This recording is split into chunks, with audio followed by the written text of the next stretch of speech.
اور دوسرے پلڑے میں بیٹا یہ کلمہ رکھ دیا جائے تو جس پلڑے میں یہ کلمہ ہوگا وہ پلڑا بھاری ہو جائے۔ حضرت عبداللہ بن عمر بیان کرتے ہیں کہ رسول اللہ صلی اللہ علیہ وسلم نے ارشاد فرمایا، حضرت نوح علیہ السلام نے اپنے بیٹے کو وصیت کی کہ بیٹا لا الہ الا اللہ پڑھ لے، اور یہ ایسا کلمہ ہے ساری کائنات اللہ کے سوا ایک پلڑے میں رکھ دی جائے اور دوسرے پلڑے میں بیٹا یہ کلمہ رکھ دیا جائے تو جس پلڑے میں یہ کلمہ ہوگا وہ پلڑا بھاری ہو جائے گا اور ساری کائنات جو ہے اس کا وزن کم ہو جائے گا۔ یہ اتنا وزنی کلمہ ہے لا الہ الا اللہ۔ ابو سعید خدری بیان کرتے ہیں کہ رسول اللہ صلی اللہ علیہ وسلم نے ارشاد فرمایا کہ حضرت موسیٰ علیہ السلام نے اللہ سے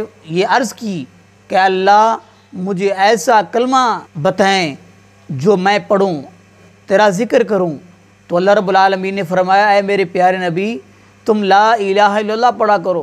موسیٰ علیہ السلام فرمانے لگے اے میرے سونے رب یہ تو تیرے سارے بندے پڑھتے ہیں، میرے لیے ایک خصوصی کلمہ ہے۔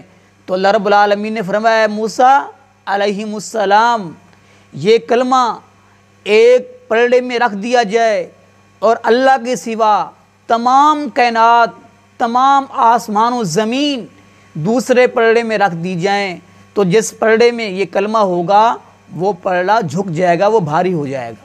ابو ہریرہ بیان کرتے ہیں کہ رسول اللہ صلی اللہ علیہ وسلم نے ارشاد فرمایا قیامت کے دن میری شفاعت کا سب سے زیادہ وہ شخص مستحق ہوگا جس نے خلوص دل کے ساتھ یہ کلمہ پڑھا ہوگا۔ وہ کون سا کلمہ؟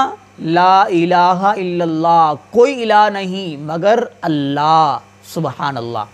اللہ تعالی ہم سب کو یہ ذکر اور یہ اعمال کرنے کی توفیق نصیب فرمائے۔ دوستو، مسلمان بھائیوں، یہ اللہ کے رسول علیہ السلام کے فرامین کو سن کر آگے شیئر کیا کریں، یہ آپ کے لیے صدقہ جاریہ ہے۔ آمین یا رب العالمین۔